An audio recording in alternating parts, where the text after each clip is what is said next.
Itong 26 kasi aalis kayo, di ba? Gaano ka looking forward dun sa magiging show nyo sa Paris? Excited ako kasi first time ko mag-France, first time mag Paris. Tsaka baka mag-ano rin kami.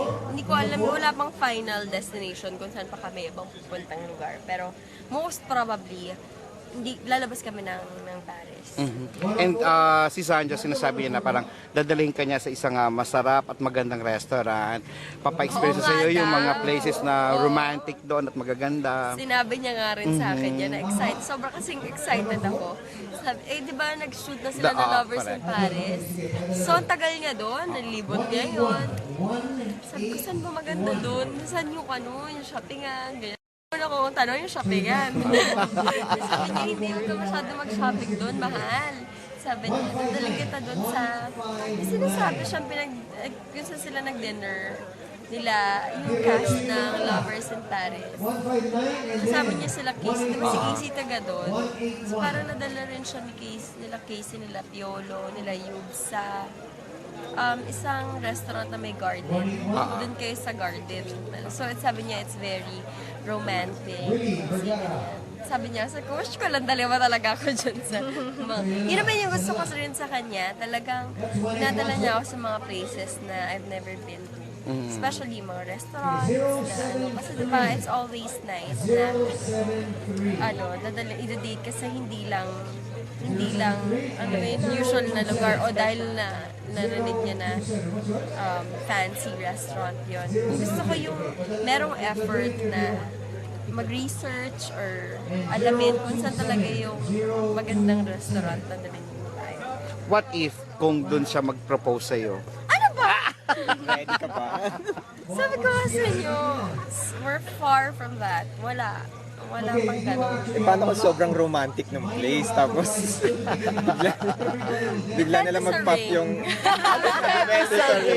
Kung matatakpan siguro ang ganyan. Anong klaseng ring ba ang gusto mong matanggap sana? Wala pa una, ano ba? Tsaka ko naisipin yan. Para masabi mo na parang yung mga qualities ba ng isang lalaki na magmamahal sa'yo, nakikita mo sa katawan ni Sandra? Na magmamahal. Yung talagang tunay at tapat na nagmamahal sa'yo, maaring nasa kanya. Parang ano ko naman kasi siya, yung nakikita ko selfless siya pagdating sa pamilya niya. So nakikita ko na pagdating sa magiging pamilya niya, magiging responsable rin siya, tsaka magiging selfless. So that's one of the qualities na nakikita ko na kung bakit magiging responsable siya. Parang hindi ko pa mag-get. Wala pa talaga. I-enjoy ko muna. Ngayon lang ako gumaganto. Oo, nakakabata. Ito, ini-enjoy ko pa talaga haba ng hair ko. Hindi, parang ikaw din. Pareho din kaya kasi pagdating sa usapin ng pag-ibig na ganyan, hindi ka rin vocal, di ba? When it comes to relationship. Pero parang pagdating sa kanya, nakakapagsalita ka din. Parang pareho kayong ganong attitude. Nung nakilala ko din naman siya nung nag-start kami maging close. Parang we were on the same page all the time. So parang ang ganda kasi lahat ng experiences namin together, nung pagbalik niya sa golf, ganyan, parang gusto ko rin to learn other things. So same page. Yung ganon, yung when he wanted to travel sa New York, we were on the same page. Yung mga ganon, yung parang nagkakataon talaga. Nagkakataon na lahat ng gusto niyang gawin or kung nasan man estado siya sa buhay niya ngayon. Nandun din ako. Masabi mo na parang ngayon, parang nasa kalahati na kayo ng pagkakilala nyo sa isa't isa. Or more than that.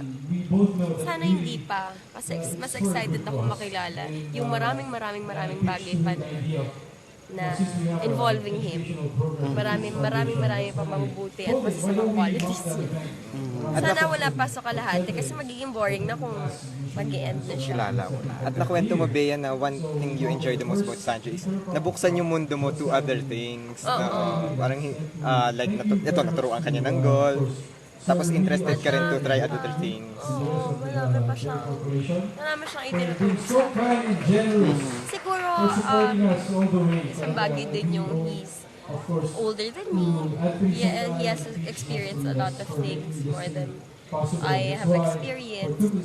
Yun, tsaka di ba kasi nag-dorm siya na early age pa lang. So, alam mo na yung very responsible na siya. Ako, nag-work ako at an early age, 13. Pero, kasi dito to sa showbiz, di ba, parang marami pa rin, parang ka pa rin, sheltered ka pa rin kasi andyan yung Star Magic, ipapamper ka nila, yung staff ng ABS.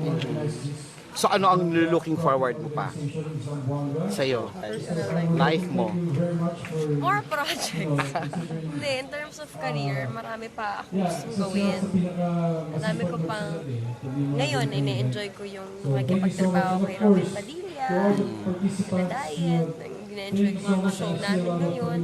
I'm looking forward to doing a movie naman after this. And ayun, I am bound to do another movie after Guns N' Roses. And sa kanya, kung may project man kayo, okay lang ba yun? Or Work kayo together. Ha? Hindi, okay lang naman. Pero depende kasi ako hindi naman, wala naman ako problema sa mga kasama eh.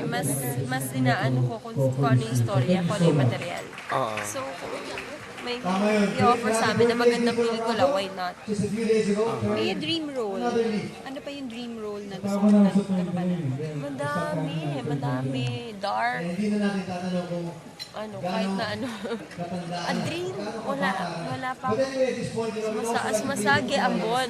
Masagi sa isip ko, ba't yung ambon? Hindi ka na doon. patay? Okay.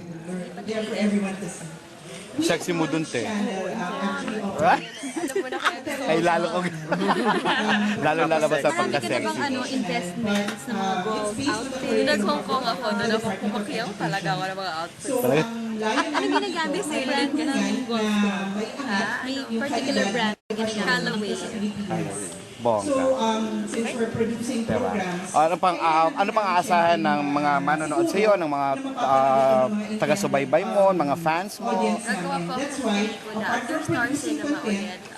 By the end of the year, maipalabas na. Siguro mag-grind kami ng August and September. it's Most either probably a pagkatapos ng Guns N' electronic Roses. So, cable abangan niyo po service yan. provider. Parang hindi mo may sasama sa Manila Film Fest or entry to sa Manila Film.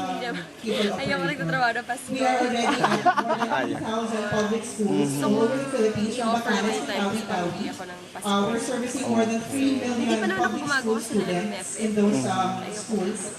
And So sa ngayon, talagang masaya ka, masaya ang puso mo, magandang status ng buhay. Oo, di ba? Ano naman? Masasabi mo ba talaga si Sanjo nga ang nagpapasaya rin ng puso mo? Parang sinabi niya kanina kasi, Oo. Kasi siya ng puso ko. Tapos nagpapahaba siya ng hair. wow! Ayan. Sige, ma. Thank Thank you.